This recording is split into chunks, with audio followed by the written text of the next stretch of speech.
Smoking causes cancer. Smoking kills. புகைப்பிடிப்பது புற்றுநோயை உண்டாக்கும் மற்றும் உயிரை கொல்லும். Liquor drinking is injurious to health. மது அருந்துதல் உடல் நலத்திற்கு தீங்கு விளைவிப்பதாகும்.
லொக்கேஷனை கரெக்டாக போட மாட்டானுங்க. பின்னாடி தெரு அங்கே இங்கேயும் காமிக்குது.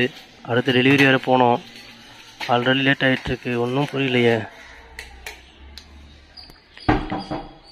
சார் சார் அட்ரஸ் ஒழுங்காக போடுங்க சார். பக்கத்து தெரு போட்டிங்க, வரதுக்கே ரொம்ப கஷ்டமாக இருக்குது. லூஸாக இருப்பானா? பைத்தியக்காரனாக இருப்பான் போல். டென்ஷன் பண்ணிக்கின்னு ஒழுங்காக அட்ரஸ் போட துப்பு இல்லை. இதில் வேறு இவ்வளோ பேச்சு. என்ன ப்ரோ ஆச்சு? ஜி அட்ரஸ் ஒழுங்காக போட மாட்டான், ரெஸ்பான்ஸ் பண்ண மாட்டான், அப்படி பிகேவ் பண்ணுறான் யாரோ மாதிரி. ப்ரோ அவர் எல்லாருக்கிட்டையும் இப்படி தான் ப்ரோ. ஜி யார் வேணா இருக்கட்டும் ஜி, மரியாதை இருக்கணும்ல. பேசிகிட்டே இருக்கேன், அப்படி கதவு சாத்துறாரு. ஜி அவரும் நம்மள மாதிரி சந்தோஷமாக தான் இருந்தார். ஒரு வருஷத்துக்கு முன்னாடி அவங்க ஃபேமிலியில் இருக்கவங்களாம் இறந்து போயிட்டாங்க. ஓ அதனால மனுஷன் அது மாதிரி மாறி போயிட்டார். சரி சரி ஜி, எனக்கு தெரியாதுல்ல. சாரி ஜி, நான் வேறு ஏதோ டென்ஷனில். நீங்கள் எதுவும் நினச்சிக்காதீங்க ப்ரோ.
பூனையா?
எனக்கு தெரியும்டி, எனக்கு யாருன்னு தெரிஞ்சு போச்சு.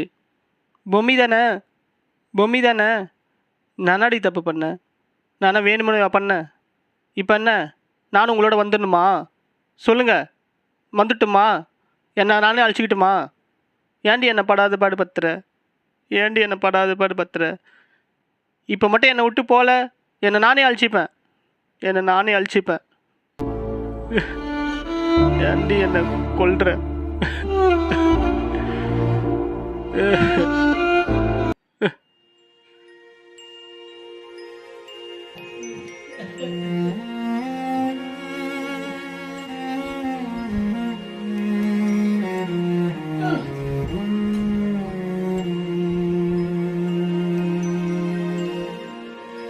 அண்ணா, என்னை பார்த்து எதுக்கு பயப்படுற? நான் என்ன பண்ண போகிறேன் உன்னை? இந்த உலகத்திலே எனக்கு ரொம்ப பிடிச்சது நீ தானா. ஆனால் நீ கடைசி வரையும் அதை புரிஞ்சிக்கவே இல்லை. உயிரோடு இருக்கும்போது தான் என்ன உனக்கு பிடிக்காது, இப்போவும் வெறுத்துடாதண்ணா.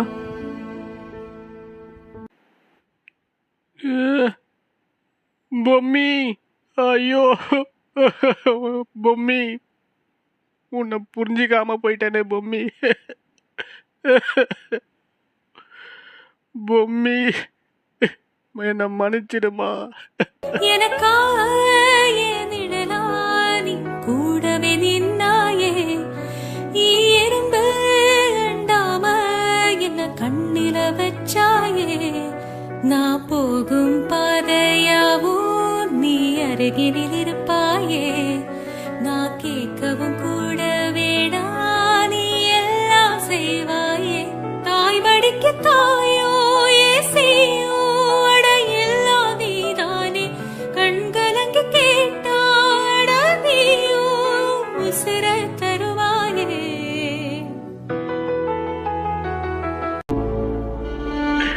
என்ன மன்னிச்சிடுமா. பொம்மி, பொம்மி வேற யாரும் இல்லை, என் கூட பிறந்த தங்கச்சி தான். அப்பா சின்ன வயசுலேயே தவறிட்டதால அப்பா ஸ்தானத்தில் இருந்தேன்னா அவகிட்ட கொஞ்சம் கண்டிப்பாக நடந்துக்கிட்டேன். அதனாலேயே என் பாசம் அவளுக்கு புரியாமல் போச்சு. யார் கண்ணு பட்டுச்சோ தெரியல. அன்னைக்கு கார் ஓட்டிகிட்டு போகும்போது ஒரு கால் வந்துச்சு. அந்த கால் மட்டும் நான் பேசிகிட்டே போகலன்னா இன்றைக்கி என் தங்கையை நான் எழுந்திருக்க மாட்டேன், நான் அனாதையாக நின்று இருக்க மாட்டேன். மனமேடையில் அவளை நின்று அழகு பார்க்க வேண்டியவனா கடைசியாக பணமாக தான் பார்த்தேன். இருக்கும் போதே உறவுகளோட இணைந்து வாழுங்க. ஏன்னா எல்லாருக்குமே என் தங்க பொம்மி மாதிரி வந்து சொல்ல மாட்டா.